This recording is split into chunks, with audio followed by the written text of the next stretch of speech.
Finally अब हम Marvel के बारे में बात कर सकते हैं। कुछ ढंग का आया है उनकी तरफ से।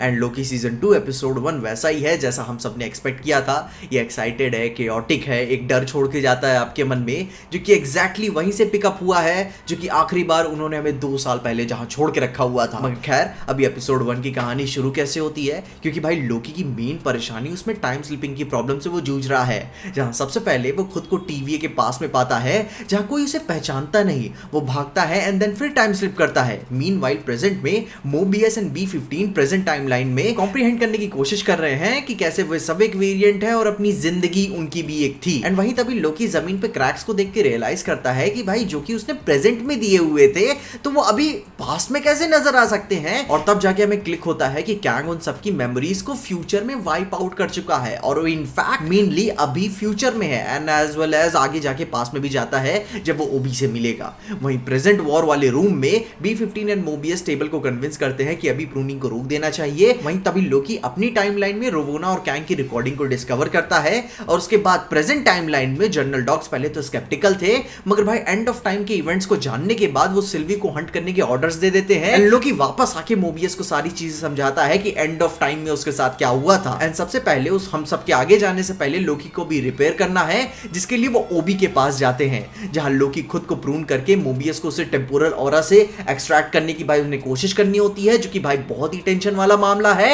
एंड आगे एपिसोड में देखना बहुत मजा आती है, क्योंकि भाई ये जितना पास्ट प्रेजेंट फ्यूचर वाला परपंच तुम्हें फील हो रहा है एक्चुअली में कंफ्यूजिंग है नहीं, काफी आसानी से उन्होंने हमें दिखाया है। लोकी तो पहले ये सोचता है कि वो पास्ट में है, मगर भाई उसी के प्रेजेंट की गलतियां उसे अपने पास्ट में नजर आती हैं, विच एक्सप्लेन्स कि किसी ने इन सब की मेमोरी रीसेट कर दी है और वो इनफैक्ट अभी फ्यूचर में है जहां फ्यूचर भी ठीक नहीं हुआ है। वो तो आगे हमें और पता चलता है कि वो तो और भी तबाह हो रहा है और भी केओटिक है, सारी चीजें गिर रही है, टीवी गिर रहा है। एंड देन इसका मतलब ही क्या निकलता है कि कैंग आखिर में हारते हारते एक आखिरी कोशिश करके जा रहा है। खैर, इसके बाद एपिसोड के फर्स्ट इंप्रेशंस की बात करें तो मुझे ये बहुत पसंद आया। जैसा मैंने एक्सपेक्ट किया था वैसा ही फील हुआ। लोकी भाग रहा है, दौड़ रहा है, डर रहा है, जैसे कि नो वे होम के शुरू में हमें फील हुआ था, वो पागलपन इसमें फील हुआ। एंड फिर भी भाई अपना बंदा सिल्वी से इतना गंदा रिजेक्शन खाने के बाद भी चीजों को फिक्स करना चाहता है कि भाई अपनी फीलिंग्स को छोड़, अभी दुनिया खत्म हो रही है। जहां हम सब शुरू में चीजों को कलेक्ट ही कर रहे हैं कि भाई वो स्टेक्स कितने इंपॉर्टेंट थे 2 साल पहले, मगर तभी की हुक्वान की एंट्री होती है। बहुत अपने स्वीट से कैरेक्टर है ओबी, जहां पास्ट प्रेजेंट की परेशानी की वजह से चीजें कुछ जरूरत से ज्यादा ही जल्दी चीजें इसमें फिक्स होने लगती हैं, जिन्हें देख के भाई वो वियर्ड भी फील होता है।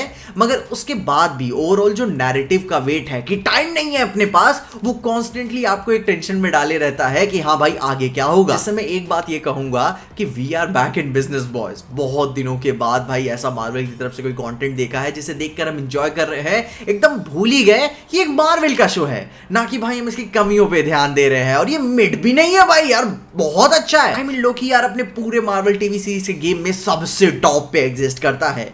उसके एस्थेटिक्स अभी भी कंसिस्टेंट है पहले की तरह, जहां अपने पहले एपिसोड में टीवी के आउटर पार्ट के ग्लिम्सेस को लेकर और अपने टेम्पोरल लूम यानी कि उसके पावर ग्रिड के कुछ खूबसूरत शॉट्स भी हमें देखने को मिलते हैं, जो कि एक्चुअली में वो बस किसी बैकग्राउंड पेंटिंग की तरह नहीं है। हम उनसे इंटरैक्ट करते हैं तो वो टीवी का अनसीन एक्सपेंशन देख के काफी अच्छा भी फील होता है, जिसमें से अपने नए कैरेक्टर्स अपने नए एजेंडाज और कॉन्फ्लिक्ट्स के साथ एस्टैब्लिश किए जा रहे हैं कि आगे चल के कौन लोकी के खिलाफ होगा, कौन किसको सच पता है और कौन इससे लड़ेगा। खैर, इसको बिंज करना भाई ये डिजर्व करता था, क्योंकि भाई ये शो काफी तेज चलने वाला है। ये शो होगा रेस अगेंस्ट टाइम का। लोगों के पास टाइम नहीं है। टीवीए का टेम्पोरल लूम भाई अनप्रूव्ड टाइमलाइंस की वजह से ओवरलोड हो रहा है एंड लोकी की टाइम स्लिपिंग भी कंप्लीटली ठीक नहीं हुई है, क्योंकि ट्रेलर अभी मुझे याद है अभी बहुत बार होगा उसके साथ टाइम स्लिपिंग, और उसे पास्ट एंड फ्यूचर में उसे अपने प्रेजेंट को ठीक करना होगा लड़ते लड़ते। वहीं अब अपनी सिल्वी की बात करें तो भाई एपिसोड 1 में एक मिड का सीन भी है, जहां किसी एक ब्रांच टाइमलाइन में 1982 की एक दोपहर सिल्वी ब्रॉक्सटन ओक्लाहोमा के एक बर्गर प्लेस में ऑल मेन्यू का ऑर्डर देती है एंड रेस्टोरेंट में तभी बाकी खुश रहे लोगों को देखकर रियलाइज करती है कि वो अभी कितना अकेली है। आई मीन उसकी जिंदगी में अभी क्या कर दिया उसने, और उसके चेहरे को देख कर वो खलल भी महसूस होती है कि भाई अभी वो फील कर रही है, थोड़ा सा रिग्रेट कर रही है कि काश उसके साथ वहां पे कोई होता जिससे वो ये सब बांट पाती चीजें, काश लोकी होता उसके साथ। जैसा ठीक कुछ ही दिनों पहले इस सीरीज की टाइमलाइन के हिसाब से लोकी और सिल्वी किसी और प्लैनेट के रेस्टोरेंट में ऐसे ही बातें कर रहे थे। खैर वो टूटा हुआ आशिक आपके लिए आ रहा है। लोकी तो उसे बिल्कुल भी रिजेंट नहीं करता। अपने मेन एपिसोड के एक जब सीन के दौरान में जब सिल्वी का एक ग्लिम्स मिलता है तो वो देख के उसे भाई रोने लगता है। कमाल की परफॉर्मेंस भाई है टॉम हिडलस्टन की, इधर लगता है अपने को। खैर अभी बहुत ज्यादा व्यक्तिगत नहीं जाएंगे वरना उसी गली में घुस जाएंगे जहां कभी जाना नहीं चाहिए। मगर मुझे एपिसोड 1 बहुत अच्छा लगा। ऐसा कुछ भयंकर क्रेजी नहीं था मगर मैं एक्साइटेड हूँ, काफी अच्छा लगा देखकर। होप करता हूँ कि ये इसी इज्जत के साथ अपने इसी सीरीज को एलिवेट करेंगे। बाकी तुम्हारे क्या ओपिनियंस थे, तुमने क्या चीजें नोटिस की, अपनी डिटेल्स में कमेंट जरूर बताना।